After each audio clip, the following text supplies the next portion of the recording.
আমি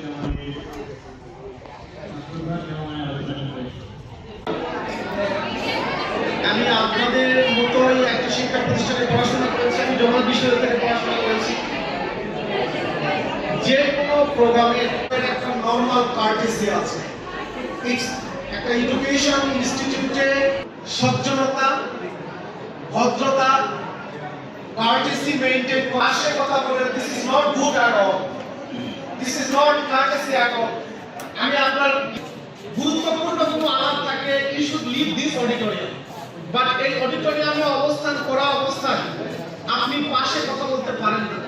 আপূর্ণ কথা আমরা বলছি, প্রত্যেকজন বক্তা মনে করে তিনি সবচেয়ে সিরিয়াস কথা বলছেন। একটা গল্প আছে, আপনারা জানেন, রাত 10টায় উঠেছেন, 2টার সময় চোখ খুলে দেখেন ওনার সামনে মাত্র একজন লোক বসে আছে, সবাই রাগের চোটে উঠে গেছে সবাই।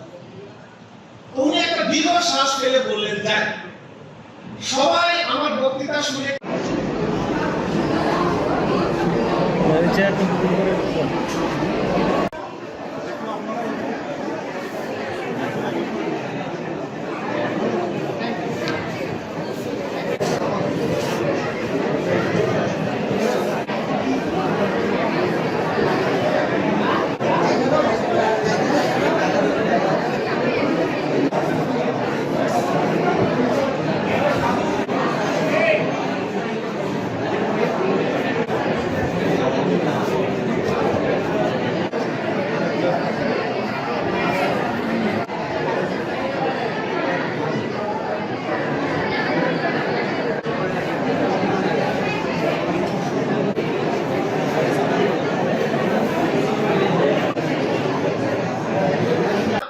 আপনারা যারা এই অনার্স মাস্টার্সে ভর্তি হয়েছেন, এই 5 বছর আপনারা প্রচুর পড়েন। আমি বহু শিক্ষককে দেখেছি, এখানে সম্মানিত শিক্ষক মন্ডলী আছে কিনা জানি না, আমি বহু শিক্ষককে দেখেছি তারা যখন ক্লাসে কথা বলে ছাত্র ছাত্রীরা তাদের ক্লাসে খেয়াল রাখতে পারে না, কারণ তিনি একটা রিডিং পড়াশোনা করেন, তিনি একটা প্রচলিত গদবাঁধা কথা বলেন।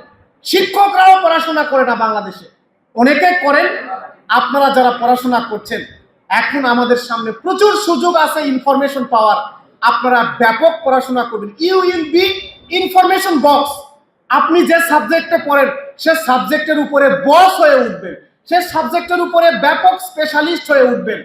আপনি দেখবেন 5 বছর পরে আপনার জায়গাটা কোথায়। আপনি সিরিয়াস পড়াশোনা করেন, পড়াশোনা মানে কেবল একাডেমিক পড়াশোনা না, আপনি যে সাবজেক্টে পড়েন সেই সাবজেক্টের উপরে যত দুনিয়ার জ্ঞান আছে একটু আহরণ করেন। 2 বছর পরে দেখবেন আপনার জায়গাটা আপনি বুঝতে পারবেন। মানুষ আপনাকে সমীহ করছে, মানুষ আপনাকে রেসপেক্ট করছে, আপনার টিচারও আপনাকে রেসপেক্ট করছে যে he or she is someone brilliant, আপনাকে রেসপেক্ট করবে। আজকে আমাদের আয়োজনে প্রায় 300 শিক্ষার্থী ছিল। এই 300 শিক্ষার্থীদের উদ্দেশ্যে আমাদের ছাত্র শিবিরের পক্ষ থেকে নবীন যারা ছিল তাদেরকে শুভেচ্ছা জানানো হয়েছে। পাশাপাশি তাদের জন্য আমরা কিছু গিফটের ব্যবস্থা করছিলাম, অর্থাৎ যারা যারা রেজিস্ট্রেশন করছে তারা এই প্রোগ্রামে অংশগ্রহণ করছে। এবং আমাদের যে প্রধান আলোচক ছিলেন নূর মোহাম্মদ আবু তাহের ভাই, উনি নবীন শিক্ষার্থীদের উদ্দেশ্যে খুবই সুন্দরভাবে সাবলীলভাবে তাদের কেরিয়ার নিয়ে খুব অনেকগুলো দিক নির্দেশনামূলক কথা বলেছেন।